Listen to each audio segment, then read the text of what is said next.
everybody saw 24/7 Mayweather Ortiz. Everybody kind of saw that drama, what your brothers were going through, and how they're not talking. Is there anything you can share with us? Yeah, my brothers, Robert and Danny, at the moment they haven't really spoken to each other for maybe a couple of years now, maybe 2-3 years or something. They started having differences between the fighters that they're both training now, and along with other things that each fighter would back each other's trainer, and each trainer would back each other's fighter, and so on and so forth. So that's something that shouldn't be too big of a difference to not be able to patch things up or not reconcile things. It just, the moment is right now, they both have their fighters, and the fighters are, now enemies with each other. So that's just kind of the reason why they don't really talk. Not necessarily that Victor left Robert for Danny. That really doesn't have anything to do. I mean, it's good that he found another trainer that he really clicks with or whatever, and he happens to be my oldest brother, so that's good. He stays in the family kind of thing, But just other things that came along, and nothing too serious where, like I said, that wouldn't be able to patch things up. I think they will talk to each other, hopefully sooner than later, and make up for whatever, and kind of forget what they've said to each other or about each other, in the past, and just kind of, move forward, work together maybe, and then live happy. They're brothers, just like any of my sisters, and myself. So I think they'll be able to work things out in the near future. The way Danny sounded on there, he just straight up said, "Hey, I love my brother, and I just wish it was the other way around." When he said that, it kind of made it look like he's the one that's trying to patch things up. It kind of may give you a feel that maybe Robert doesn't want that back. Is that true? No, that's not true. I don't think it's true. I've talked to Robert. We've talked to Danny, of course, and my dad has talked to both of them. And, I think they both would want to reconcile things and make up. But it's just the one to do it first, to accept, that they also made mistakes and said some things to the other.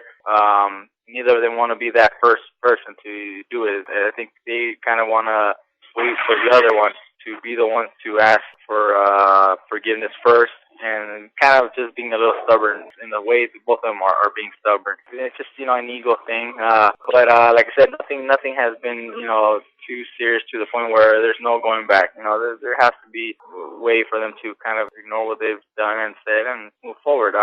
If it seemed like that on the show on 24/7, it was just because maybe that was the question that they asked him: "Do you love your brother?" And he said, "Of course I love my brother. I don't know if he loves me back, because as we are right now, we don't talk to each other." But if you ask Robert that question, he might tell you the same thing. He might tell you, "Yeah, I love him, but right now we're just not talking." It just depends on the question that they ask him. The show is a show, and they want to, get ratings also. So they also want to make drama and make some stuff. But you guys being the middle people, your father, you said your sisters too, you guys being the middle people, how do you guys take all this as far as, do you guys try to get them together, or do you guys try to convince them, or are you guys taking sides to one or the other? I'm not taking sides. I'm not favoring one over the other. Whenever Danny comes over here to visit my parents, we go over and we see him there and his family. Same thing with Robert. I go over or he'll come over, and that's it. But my sisters and them, they kind of feel that maybe Danny is kind of distancing himself from the rest of the family by not being involved in some of the family functions that happen. But it's just at the moment, like I said, it's just something that at the moment they're not talking to each other. So he'd rather not go to maybe a birthday party because Robert is going to be there, and he don't want to, be, uncomfortable or something like that. But a couple months ago, I had a birthday party for my little girl, and Robert was there, my sisters were there, and Danny showed up with his son, and nothing happened. Nobody said anything to each other. Nobody argued about anything. He was there, and they didn't really talk to each other, but, he still showed up. My brother, I invited them both, and, that's just the way it is. If they don't talk to each other, I'm not trying to force them to talk to each other. I just think that they will eventually do it on their own. They had been kind of blowing up how Victor Ortiz, how he shaded away from your brother due to disagreements. If you could shed some light on that, what the disagreements are. I don't know exactly if there were any disagreements between Robert and Victor other than Victor wanting a personal trainer for himself. He lived with us a couple of years, and then he lived with my brother Robert for a couple of years, and between the time that he was living in my house and the time that he was living in Robert's house, I never saw any real disagreements or any, clash of thoughts, bumping heads or anything between Robert and Victor. Well, what Victor wanted was something more specialized for him, for his career, a personal trainer for him, his own team, just surrounding him, and that was the only thing that I could see and that I've came to understand. And my brother Danny agreed to do that for him, be his only trainer, and that was why they left. Things happened after that and made my brothers not talk to each other, but I think that was just the reason. Victor kind of wanted his own team, and that's why he did it. But other than that, I mean, he lived, like I said, he lived with Robert for 2 years, and it never seemed like they had any bad thoughts about each other or anything bad to say about each other. They were working together, just like everybody in the gym was. My brother had Brandon and Kyle, my nephews. He had Steven, he had Brian, a couple of other guys there, and that's what he does. That was his job. So of course he can't just have one guy. He has to have several guys to work with, and that's why he had my dad as a trainer, and my brother Robert invited my brother Danny as a trainer to help out with all the guys, and that's how we were working. So then Victor, in a way, was a lot of the drama then. I mean, because of him, a lot of the drama between your two brothers happened then, right? If you talk to Robert and myself, we think it's Victor and not my brother Danny who caused this. It was Victor who, in a way, not necessarily the one to create everything, but that's where it comes from. He wanted something for himself, and my brother told me, what, I can't be just, your trainer. I got other guys. I got Brandon, I got Mikey at Bellows, all these other guys, Steven. I just can't leave all them for you. It probably wasn't an intentional thing that Victor was doing, but it was custom needs, right? Yeah, he felt he needed some needs for his career, and that's how he looked at it, and he figured and thought that maybe he needed his own special time for himself, his own training time, his own doctors and chiropractors, and his own trainer and everything. And at that time, Robert couldn't do that, and he still couldn't do that even now. He's got all these fighters, and my oldest brother was just starting to work with us, and I guess he felt like he could be that one, and that's how he started with Victor. He got a big push because of his promoters and how they promoted him and the story behind him. Yeah, well, actually, they did a good job of promoting him. His publicity work was done well to hype him up and promote him well, to sell him to the fans and sell him to the people, to buy into his story, buy into his underdog story and all this. And, some of it is real, other stuff is, in a way, kind of stretched and fabricated to make it seem more appealing. But that's part of, the business. You're not necessarily lying about everything, but, they do stretch the truth sometimes. But it worked for him. They were able to promote him well and get him some big fights, and the people, buy into it. And they kind of rushed it a little bit too much with him, I think, but that's where the money is, and that's what they decided to do with him. And now this is an updated segment part here of this interview, and of course what we did earlier was from the other day before the fight. Now this is a post-fight, and what happened this weekend with Mayweather and him, with Victor. How did you see the fight, and what did you think of it personally? I saw the fight here with my dad, and before the whole end of the fight was in motion or anything, I think Mayweather was starting to take control of the fight. He started to connect solid punches, cleaner punches on Ortiz. Earlier in the first round or two, Victor had a couple of moments where he flurried and, not really landed with a whole lot of power behind, but glanced a couple of blows, and, he had a couple of moments. The game plan for them obviously was to put pressure on him and overwhelm him with power and strength, keep him on the ropes maybe, but Mayweather was just smarter and slicker to stay on the ropes, so he decided to move a couple of times around the ring, and he started countering Victor, and he seemed to start getting control of the fight. Victor had a few little moments there, nothing too much, but enough to kind of get the people, wonder what would happen in the future if the fourth round wouldn't have happened. But at the end of that round, when the fight was almost over, I think Victor did the biggest mistake by doing the headbutt. And I think that came from frustration, not really being able to land anything solid and getting countered. He started getting a little frustrated, so he just lost his head and went for that headbutt. I think that was the biggest mistake there. He apologized right there. He gave Mayweather a hug and a kiss, and then he got point taken away. The ref tells him, "Let's go, fight's on, let's go." That means the fight is on. Victor tries to again to shake hands and kiss and apologize or whatever, and Mayweather was standing there, shakes the hand, and as soon as, Victor takes a small step back, Mayweather throws a left hook and then a right hand. At that moment, Victor goes down, and I think it's a fair punch. nothing illegal. Maybe not, like I said, the most classy thing to do, but it's a fair punch, and you're in a fight. The referee doesn't have to tell you, put your hands up. You should know that. If the referee looks away for a split second, the fight is on. You can still throw a punch. You don't have to wait for the ref to see you. He said, let's go. The fight was on. Victor kept his hands down and got hit. Got what he deserved for that headbutt. I've told others, if they hit me low and I hit the guy low, what does everybody say? Good for you, good for that guy. That guy was fighting dirty. Well, Victor did the biggest mistake by getting that headbutt in. Mayweather's gonna retaliate, and he did it actually in a fair way. So you agree with the decision, stoppage, and knockout? I agree. I agree. It was a fair punch. If the referee turns his head because he's looking at the timekeeper or whatever, but the fight is on. The ref, even if the ref would have seen the punch, the referee wouldn't have called it a foul because it was a fair punch. Mayweather does not have to accept the apology of Victor. Victor's the one that headbutted him in the first place. Mayweather does not have to accept any apology and shake hands. If he doesn't want to, he doesn't have to. He could have swung at the moment that Victor was trying to shake hands that third and last time. But Mayweather still waited a little bit until he backed away and then landed that left hook, right hand combination and put Victor down. Some people are saying that Cortez should have been watching. Well, even if he was watching, that's still a fair punch. The corner was saying that while they were showing the replay and they were interviewing Victor. Yeah, I heard the corner. I heard Mario saying, "Where's the ref? Where's the ref?" The ref was right there, and he might not have seen the first left hook, but he saw that right hand. And that's why he counted a knockdown. He doesn't have to be, there. If the fighter is looking away, because it seemed like after that left hook, Victor was looking at the ref to see if the referee calls anything. Well, if the fighter's not looking, that's not my fault. You take the opportunity to hit him, he goes down, he goes down. It's his fault for not paying attention to the fight.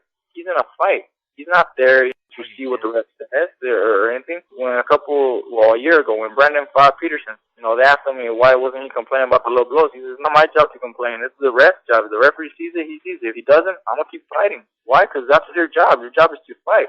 The man in front of you, that opponent, is the man you got to take care of. Not what the ref is looking or doing or seeing. Your job is to fight. Be focused on that fighter. And I think Victor's inexperience is in a way at fault there. His inexperience cost him the fight, and Mayweather's experience won him the fight. He's the more experienced fighter. He knows more. He's been in there longer and more tougher and whatever, dirty or whatever you want to say. But that was not a dirty punch. That was a clean punch, fair punch, and I think it was a fair call by Joe Cortez to call him out. What made things even worse was at the end, the interviews and stuff. Of course, Floyd did what he did with Larry Merchant. But afterwards, when they interviewed Ortiz, he was kind of like, oh, well, it's a learning experience and this and that. Right after, he got knocked out, people were saying, oh, you know what, this is a fix, this is this is that. And with Ortiz acting like that again during his interview, like he did against Maidana, where a lot of people, wrote him off, he did it again. Throws you back off and say, see, then that first interview that he had back then, it was true. He was a fraud. He was everything exactly what they were saying he was. I was hoping he wasn't, but exactly what they said he was, he is. And unfortunately, I wish I didn't have to see it like that because I was rooting for him, like I said. But yeah, a lot of people were rooting for him. A lot of people were going for him because they wanted the underdog, his life story. They wanted him to succeed. They wanted him to grow and then see him beat Mayweather. Because Mayweather trash talks. He says this, he says that. So they wanted somebody to beat Mayweather, and who else, would they love to see him do that except Victor, the underdog, with the backstory, so people were rooting for him. But Victor, at the end, seemed like he didn't really care for what happened. He didn't even ask for a rematch. He didn't complain about it. It's like, whatever. It was a learning experience, and I hope everybody had some fun for everything. That's it. Well, if you have a little more guts and heart and anger in you, you'd be calling him out. You'd be asking for that rematch. You'd be mad at the ref, mad at Roger, Mayweather, everybody, saying you cheap shot me, you did this, that's not fair. Why? Because you'd be angry. You would want to fight him again. It just seems like Victor didn't really care for it, And we know Victor personally because, like I said, he lived with me for 2 years. He lived with my brother another 2 years. So that's 4 years that we know him, what it's like, on a daily basis. People, the fans, they only see him on TV for a couple of minutes. They only hear about him when they read articles or when they listen to him on the radio or some interview like that. But we know him on a personal level, and we've always known that he really isn't that big of a fighter as far as heart goes. He's a great fighter as far as technique. My dad and my brother taught him well. He trains very, very hard. He's very disciplined about training, and he's always in good shape. But when it comes to heart, he's not mentally stable or strong, right? No. We followed him a lot, and I mean, a lot of people don't know, and we don't even have to tell everybody. But we've seen him sparring, and you can see when a guy breaks down mentally easier than others. Other fighters, even though they're getting beat, they never give up on themselves. They always try and strive for everything. And Victor isn't like that. We know him, and we've seen him in fights. We've seen him sparring, and he's the kind of guy that as long as he has somebody in front of him that he can take care of, he looks well. He looks good. He exceeds. He looks perfect. But when someone's a little tougher than him and he's not able to control, he kind of breaks down. Mentally. He starts to kind of lose his head, lose his focus. And that's what he did. He ended up headbutting Mayweather White. He started losing his head. That's kind of the way Victor is.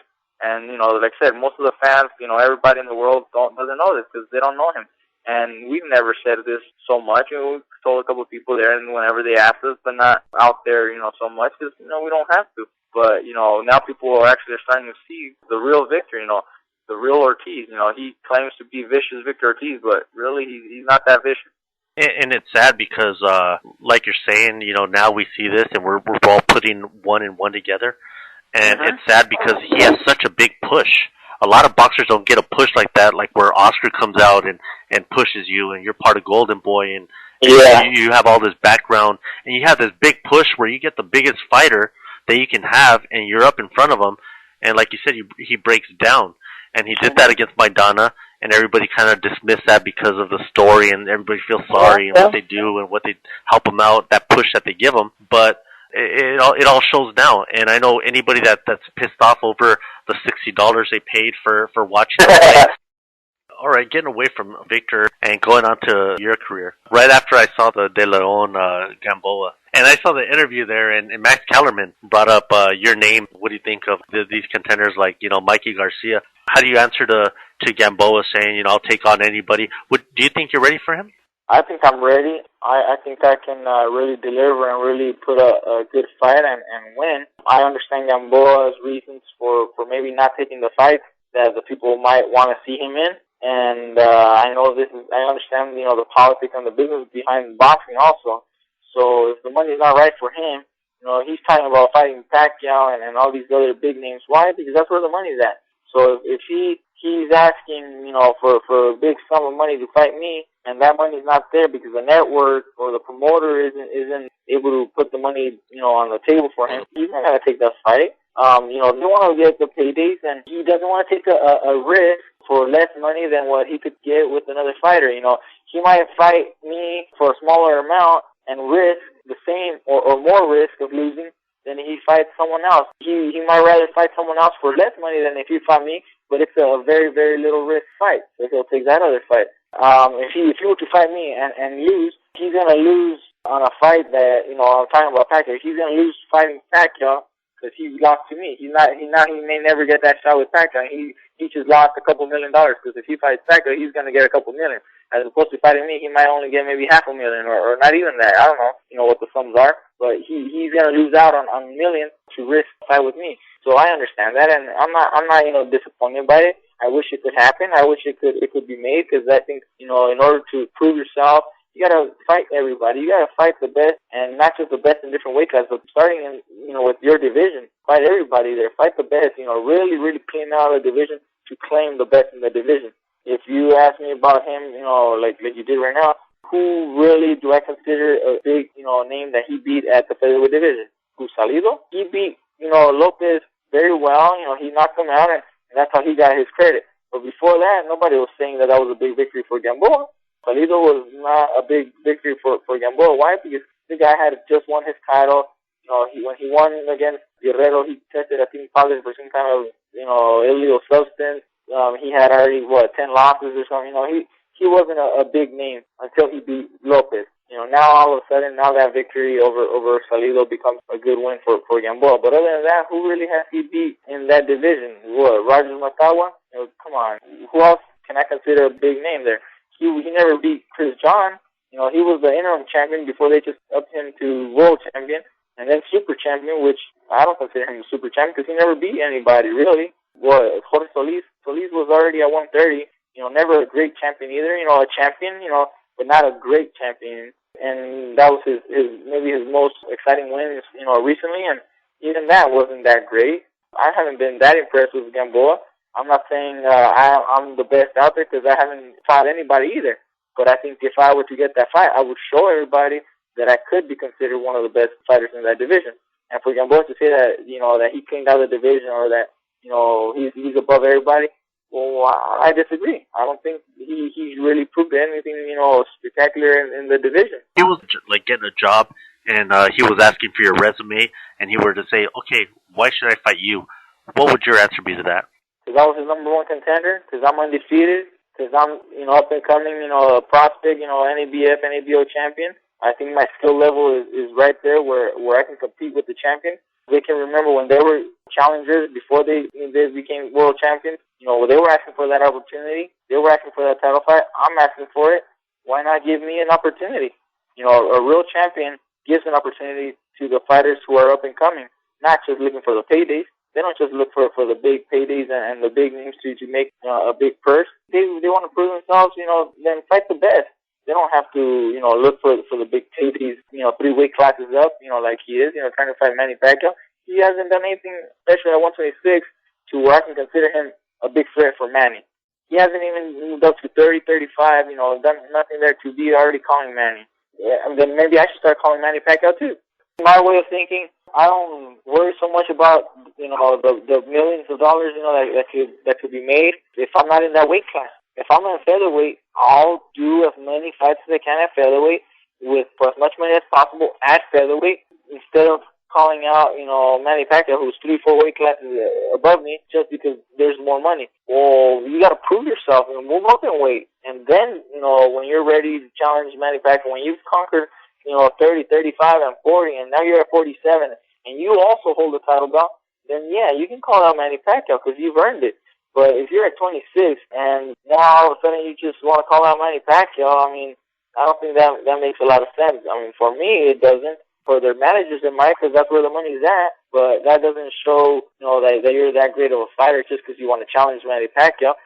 Beat everybody in your division. Then if you want to move up and beat everybody there. If you want to move up more, move up and beat everybody at that other I just can't see myself being Manny Pacquiao and saying, I don't know about fighting Floyd. You know what, let me go down and fight Gamboa. No, Manny is a different guy. He wants to fight the best. Whoever they put up against him, no matter what side they are, they'll fight anybody. The promoter does all this, and he's able to do it, and, the money is there.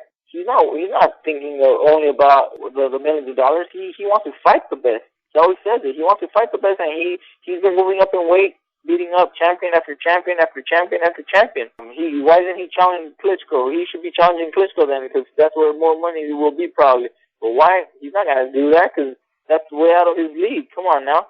He'll beat everybody in the divisions that he can conquer, and he's conquered many already. So he keeps winning. He keeps making money. If you keep winning, you'll be making money. I think Pacquiao is a special fighter who's been able to do very, very much. He's been able to do a whole lot. And they've promoted him well. They've got him the right fight. And he's been able to do a whole lot. But like for Gamboa to be calling him out right now, the guy hasn't been doing that much to be calling Manny out. So I think that's just following the money there. How does Mikey Garcia train? If somebody throws a fight at you and say you're going to fight whatever guy at this date, how do you train? Do you train just for that guy? Do you go and research his background? Do you go research his fights? Or do you just get ready physically and conditionally and you're ready to fight anybody at any time? We've done a couple of things. We usually would like to have some tapes or videos or whatever on my opponent. That way we can kind of study the opponent and kind of prepare for him. But sometimes we don't have that opportunity. We don't have that time. We don't have the videos on my opponents or whatever. So we just kind of train for my own conditioning. And I do what I know how to do in the ring. I know what I need to do because that's how I fight. But when we do have time to view an opponent, ahead of time, then we do try to get sparring partners that will emulate that opponent, that will fight similar to him, that will give me the same things to think about as my opponent. But other times we don't have the time, so all I do is get ready. The best I can do is get in shape and be prepared. You know, we don't know sometimes who we're fighting, so all I do is get ready. My last fight, we didn't have time to view any tapes. You know, 2 days, 3 days before the fight, my opponent fell out and they brought in a replacement. That really didn't bother me because I never even saw tapes on my previous named opponent. All I did was get in shape, and I sparred many rounds with different fighters, different styles, boxers, brawlers, counter punches, whatever, because I didn't know my opponent. I heard about him, I knew his record, but that's it. I didn't see anything. So all I did was get ready the best that I could and get ready for a fight. So that's, you know, as they changed my opponent, that really didn't bother me, and everything came out perfect.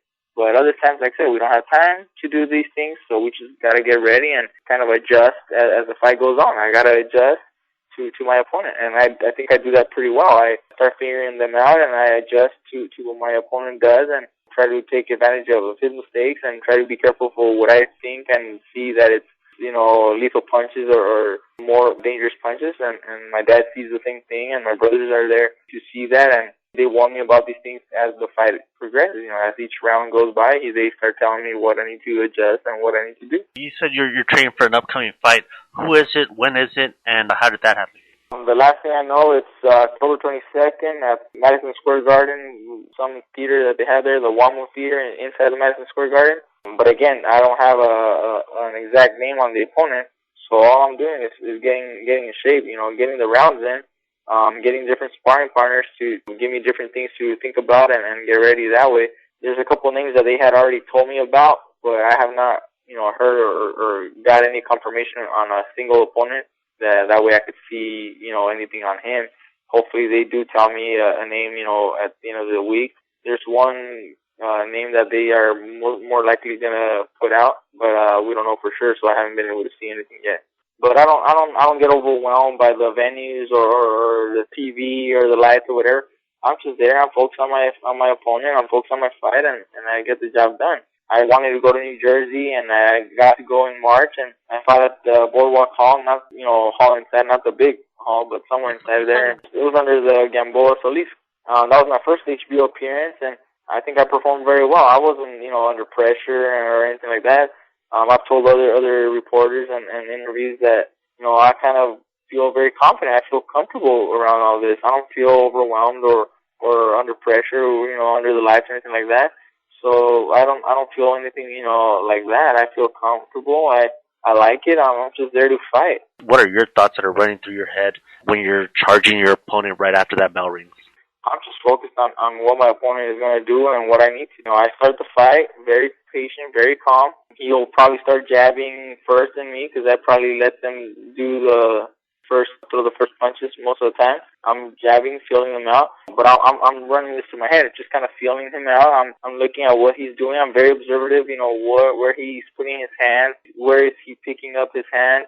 You know, after he throws the jab, where does he pick it back up? Does he keep it down? Does he keep it up? What does he do to the right? I'm looking at all these different things.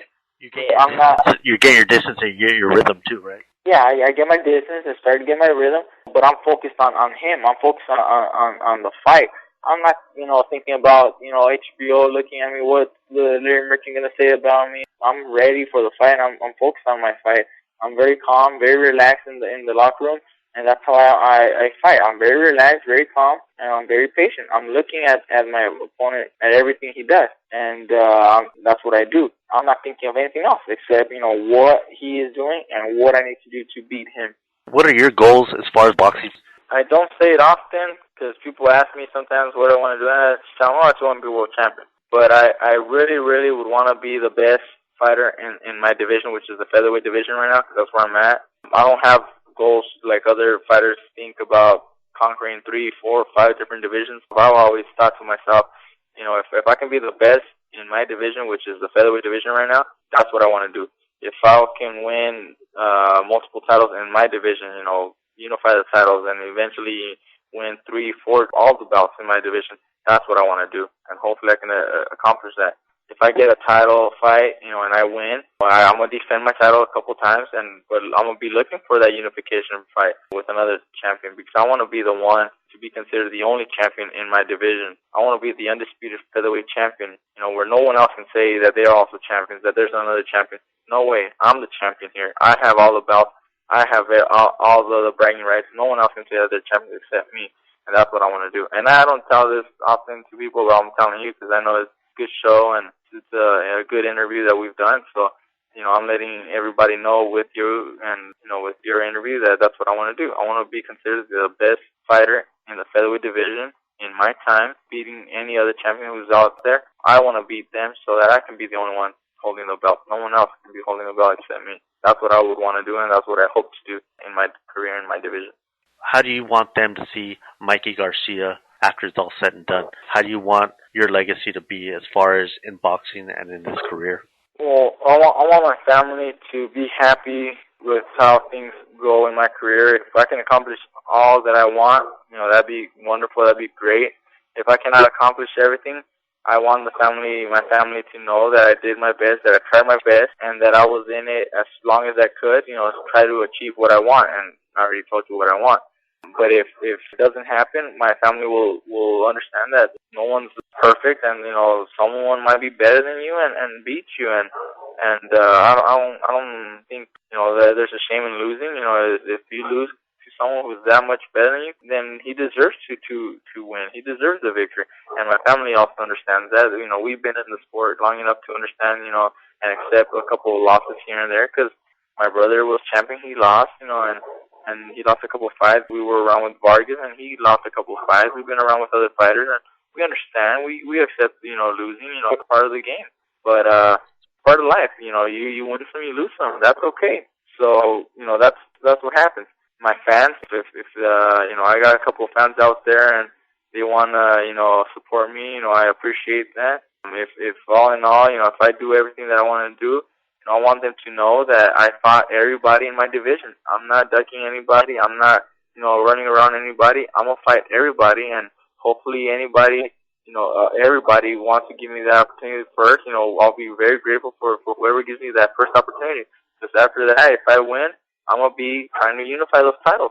And I'm still going to be defending my titles. I'm not going to just get one, and then if I have another, leave one vacant, and, let someone else pick that up. No, I'm going to be defending them, and I'm going to be defending against who? The top guy in that division, the up-and-coming fighters, the top ranked top 5 or top 3 or number 1 contender, whoever they put in front of me, because I have to defend. I'm going to be defending my titles, because that's what I think a real champion needs to do.